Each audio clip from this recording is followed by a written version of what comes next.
What's up, everybody? It's Dread. It's been a little bit, but I wanted to get in here and talk a little bit today. I'm not going to really be doing any training, things like that. I'm just going to talk a little bit about things that I get asked a lot of questions about, a lot of messages on Instagram because I'm doing mentoring and stuff, a few people at a time. And, a lot of people continue to hit me up all the time asking when their spot is coming up, and you just got to be patient. I'm going to let you know when it is your turn.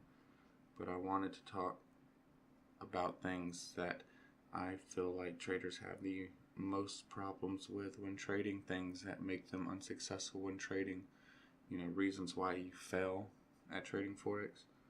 And we're going to get into a few of those. And I may show some examples of some things here on the chart. I don't know yet. But mainly I just want to talk about things that I get asked a lot of questions on, and because I try to ask everybody what their main problem is when they are trading, and a lot of it is just the same thing. And one of the main ones is, not knowing when to enter trades and things like that. And also another main one is wanting to know my strategy and things like that. So I wanted to delve into a little bit about strategies, and also how you find when to enter trades.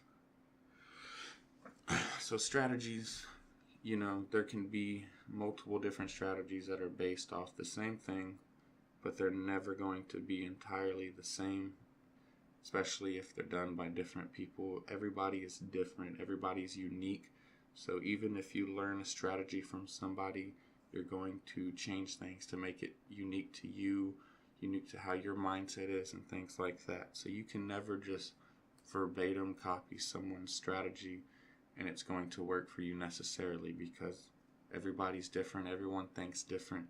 Unless you're taking signals from the person that you learned your strategy from, you're probably not even going to enter the same trades as them at the same time and things like that. So obviously you're different, you think different, you're going to see things different regardless on if you're using the exact same strategy as somebody else. Even if somebody else is using that strategy and killing it with that strategy, you could totally bomb with that strategy. And that's just how it is in this game. Everybody's different. What works for one may not work for the other. So, don't get set on a certain strategy. You're going to have to practice and find something that works for you. Okay, the Wick strategy is a really good strategy, and I think it's very simple and that pretty much anybody can use it. It just all depends on, how you can manage your money and your mindset. Okay, so, and that goes into, so whenever you're asking someone for their strategy, just try to understand that it's not going to be the same, or you may not get the same results as that person because you are different and things like that. You may not know, when to enter trades, and that's the other question that I get asked a lot is, how do I find when to enter trades and things like that? I don't know when to enter trades. And that was a big issue for me when I first started. But, as I got older and did it more, it became easier and easier to spot when I should be taking my trades and when I should be entering a trade. Trading it takes practice, just like anything else that you want to be good at. Like an athlete, they, say a basketball player, professional basketball player, even a college basketball player, to get better at what they do. What do? They practice a lot. And they practice and they practice and they take a lot of shots in the gym. They put up a lot of shots to get better at what they do. So in order to get better at finding your entries, you've just got to practice more. You've got to get in demo charts, you've got to get in simulators, and you've just got to practice your strategy over and over and over and collect data, and just collect data and collect data and collect data and write down when you enter trades, why you entered the trade, maybe take a screenshot, keep them numbered, try to keep everything cataloged so you know what pattern was presenting itself when you took a trade, and write a description on why you took that trade and then the outcome of that trade, and try to figure out why the outcome was what it was if it didn't go your way, and then move forward. So you just got to be practicing. To find good entries in a trade, you've got to be practicing. Like right now, look at this chart right here. It's got a breakout of a little, wedged formation there, and right now it's doing a lot of retesting of these minor resistance zones that have become support after that breakout. And this would be a good opportunity to enter a trade, and take it up to some of these previous zones here on the chart. This is the 15-minute for UJ. This is live right now. It's probably not going to look like this whenever this video is put up, so don't hop on the chart and immediately start taking buys. But that's what it's looking like. But, again, that's just analysis looking at a 15-minute chart here. I haven't looked at everything else. I've been doing a lot of relaxing here lately and working on some other business ventures. But back on point. Yeah, so finding entries for your trades, that just takes time, and also patience. That's something else a lot of people don't have when trading, is they don't have patience at all. They get in and they're immediately trying to make thousands of dollars right off the bat. They want to be a millionaire in 2 months. And, if you start with $1 million, you might be a millionaire in 2 months. So good luck. But, if you're starting with $100, $1,000, $10,000, don't expect to be a millionaire in 2 months. Okay, you've got to slow down. You've got to realize that when it comes to investing, yes, the Forex market is more volatile and you can make a lot of money really fast in it, but you still got to look at it as a long-term investment deal. You may not be holding, these things for long periods of time, 6 weeks, 2 quarters, 3 quarters, things like that, as you would with stocks and stuff. But you still have to manage risk properly and not, over leverage your account trying to hit those major trades for massive profits, all at once. You need to just compound and slowly build your account over time. If you've looked at me or you found my channel through Instagram and you look at my profits, they weren't always like that. They started out $5, $10, $15, for every closed trade, so I wasn't always making $500 to $1,000 to $2,000 to $5,000 per trade. It takes time. This is 5 years of work here, so it takes time. You can't be impatient. At first I was impatient as well, and those are just common mistakes that many rookie traders make. So you just got to try to think about that. This is a marathon. It's not a sprint. So just go slow. Don't over leverage. Don't over risk on trades. And over leveraging, I mean using leverage that your broker's going to give you. Don't go 500 to 1, 1,000 to 1 leverage. That's just going to kill you. Like, you may be able to do it. There's traders out there that can trade with it, but it's not practical, in my opinion. So you should try to avoid it. Okay? Another common mistake that rookie traders make that people seem to have a lot of problem with is they enter trades too late, or they get out of them too soon, and things like that. That's just, again, that all comes down to just having patience and understanding that if you miss an entry on a trade, you need to realize that the market pretty much never sleeps and it never stops moving except for 2 days a week. So don't be trying to jump in on a trade to catch just tiny amounts of pips in hopes that you're going to catch the pips and it's not about to make a reversal. Just wait for the next setup. That's all you got to do. You've just got to be patient and wait for the next setup. That's all you can do. Don't force things. That's all I can say there. Just don't force trades. You're not going to trade every single day. Good setups don't appear every single day. In my opinion, there's really only a couple setups, maybe 3 total setups that I trade, and that's because I've studied the patterns that form.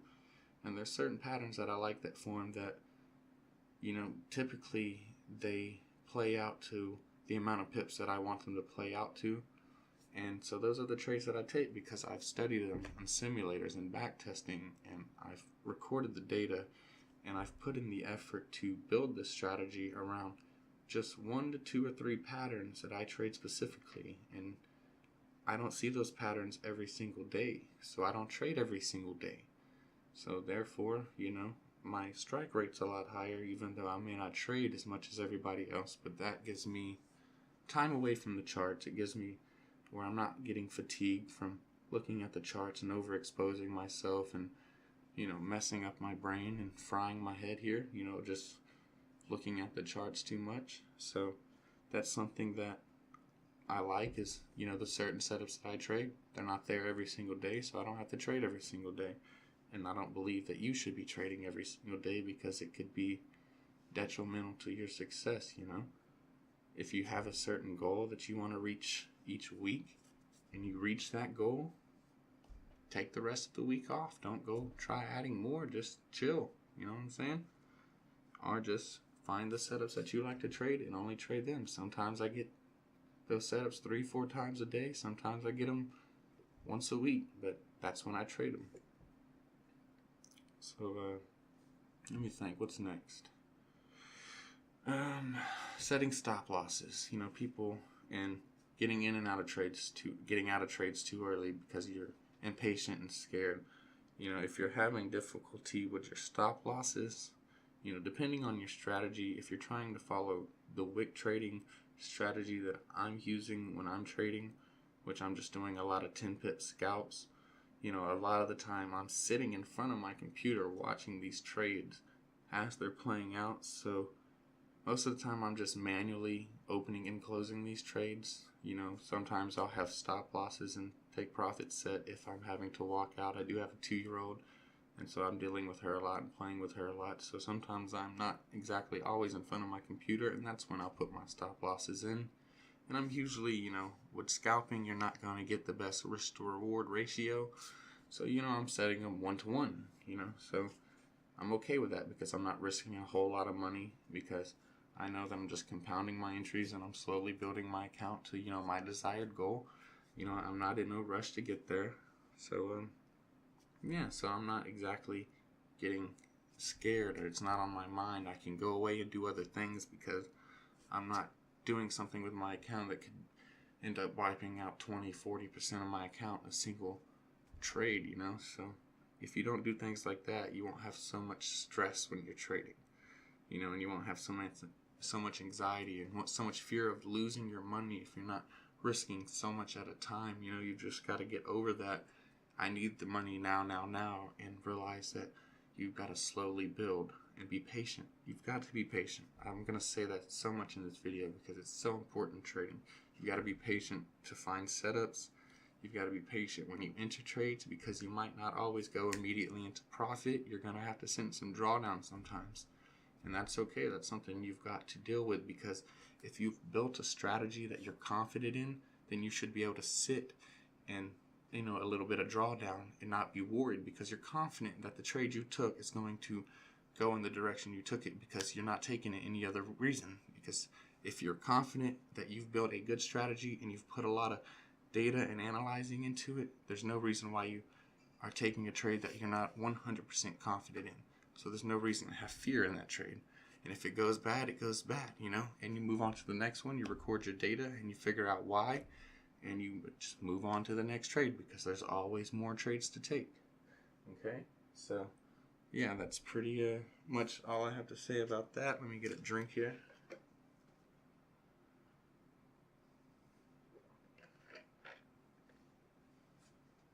Yeah, so stop losses. Stop losses usually when I'm sitting in front of my computer, as I usually am all day long at my house here. I can usually just have them manually opening and closing my trade and watching the charts. Unless I'm doing something, then I'll set them down. Of course, also, when I move into profit, I'll move my stop losses to, break even, or a few, pips in to account for commissions and taxes and things like that because, break even straight up, I'm not really breaking even. I'm still paying taxes on trades and swaps and stuff. So, I'll try to move it into a little bit of profit so I can really break even, if you understand what I'm saying. Because, moving your stop loss to your entry point's not exactly breaking even. And then, I'm usually just aiming for 10 pips. And a lot of the times, the trades, I'm quickly in and out. And then I'll wait for the next pullback and then I'll enter. And, and I guess I'll talk a little bit about wick trading while I'm sitting here. I get tons of questions about, wick trading strategy. So let's look at the weekly chart on USD Japan. I look for a lot of big bodied candles here that have a lot of momentum in them, and then I'll watch the wicks at the top of them. So let's look at these, for example. We'll really blow these guys up here so everybody can see what I'm talking about. These candles here, big bodies engulf this bear candle. This bull candle got a nice engulfer, got a nice wick up. So after that candle closed, going into the next week, my first initial thought is I'm looking for at least a partial or a full fill on this wick here, based on the full body candle that we do have, the strong bullish momentum that we closed out with. So what I'm looking for the next week is little setups that are going to happen on the smaller time frames that are going to give me entry points to catch 10 pips, all the way up till I get up halfway up the wick, or all the way up the wick, depending on how the chart is playing out, how much momentum I still have. Okay, so as you see here, a complete full wick fill, and again we got a nice bullish close and another wick. So again, what did it do? It filled the wick. These are the weekly charts, so you compound a lot of 10 pip scalps in between all these wicks, waiting for the right opportunity to enter, mainly looking for the pullbacks, in the formation. The wedge formation is one of my favorite formations. We get a nice wedge formation and a breakout and some retest and failure of some zones, and I'm going to be entering those trades and caking them for 10 pips right up to the new highs, the new daily highs, or the new daily lows, depending on which way the market is moving. But you look a lot, you're going to get a lot of wick fills, especially on the weekly chart. You really look at these wicks, you're going to get partials or full wick fills, especially on large bodied candles with smaller wicks. They may not look like a lot of pips, especially to swing traders, but to scalper, when you're compounding and you're confident about the trade you're taking, it adds up quickly. Your strike rate is going to improve, tremendously. So that's a little bit about wick trading. I'll do another video way more in depth about that, on how you find your entries and stuff like that, and there is already a video up on how you can mark your zones, and then I'll show you how you can use that in correlation to finding your entries, using zones and wicks to find your trades, your entry and exit points, and things like that. I don't have much marked up on this chart right now. I think I just had 2 little minor zones that I was keeping an eye on here for a trade that I might enter. I don't know yet, depending on how that closes. That bear candle that closed here on the 15 minutes, pretty strong. So we'll see, especially with the bearish momentum it's had here recently. But I just wanted to talk a little bit about things that you guys can do to improve your own trading, and try to talk to you a little bit about picking the right strategy for you, and understanding why sometimes a strategy won't work for you, how you can find briefly how you can find some entries, and about stop losses. A few questions that I've been getting asked a lot about on Instagram, and I just kind of wanted to go over that in this video here, and just kind of talk to you guys about how you can, before we get a chance to go over any of my strategy, just ways that you can improve your own trading, which is simply just managing your risks, not risking more than 1 to 3% on a trade. And you may not be happy with the amount of money that you're making off those trades, but you've just got to understand that it takes time to be successful, and you obviously want to practice and practice and practice, because it will make you better at your skill. It will make you better at finding entries, and it will make you better at finding certain patterns that you like to trade, certain patterns that you notice that play out better than other patterns in the market. So practice, run back test simulations and things like that. And also, if you have the chance to, when you're trading and scalping, watch your trades manually. You don't have to set stop losses, because sometimes, the market makers are going to come and hit your stop, or you just have a bad stop placement. But your trade, your analysis was correct, but you just had a bad stop placement. So that's something. But obviously you want to, maybe set one real low to a point to where you really don't want to go past. But, if you can sit in front of your charts and watch them, just don't use stops while you're sitting there trading, because sometimes they can just get in the way. Or if you've got to walk away, set a stop somewhere you're comfortable with how much you can lose, or try to set it in profit if your trade's already moving in a good direction. It may come back and hit it, but guess what? You didn't lose money. So, make sure that you are being conscious of your trades. If you're not using stop losses, and if you are, not watching your trades, use stop losses and set them in appropriate places. But, don't set them so tight, If you're scalp trading, setting tight stop losses aren't exactly ideal, because, you're not always going to get the best entries. I've been trading for 5 years and I still don't get the best entries sometimes, you know what I'm saying? So, don't be so tight with your stops, because, I feel like a lot of you guys have problems with that, where it just hits your stop and then goes in the direction that you wanted it to go. So, kind of be easy with your stops. And if you are just sitting there watching your trades, just set it low or out of the way, or, just don't use it, and just be ready to, close it out if the trade starts moving in a direction past a point that you've, set in your mind that's where I'm going to close at. So if it reaches that price, just close it and move on to the next trade. It's just live another day. Don't sit here and ride a trade down negative 200 pips hoping it's going to turn around. Like, that's not going to work for you. Just be patient, practice, and that's how you're going to help yourself find your entry points. Wait for breakouts and things like that. That's where you're going to get good entries for scalps and stuff like that. Good strong candles. Get the rejection of the zones and then ride it back down to this point. See, this is a good little trade here.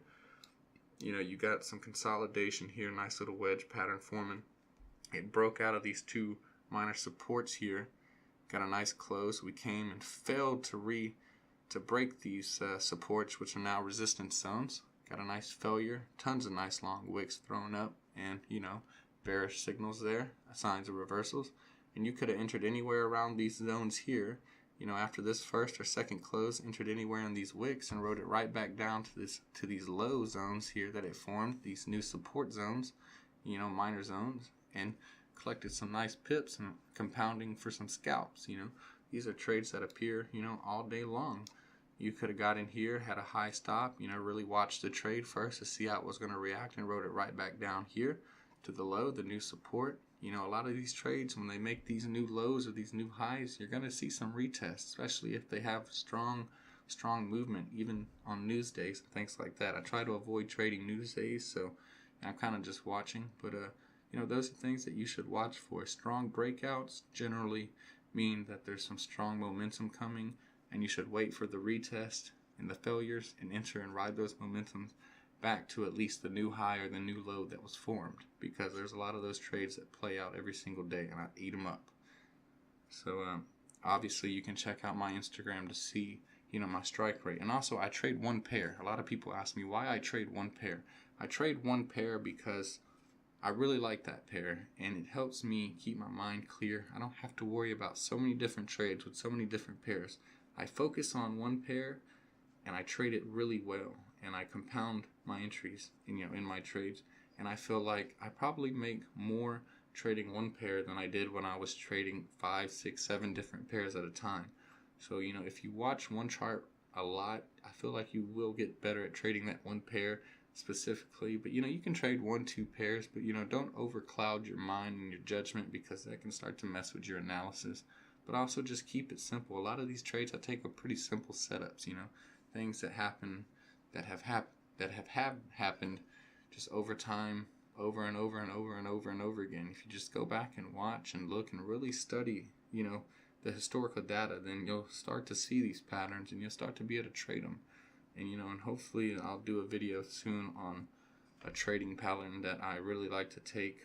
I'm not seeing one that's too accurate here on the chart that's right in front of me.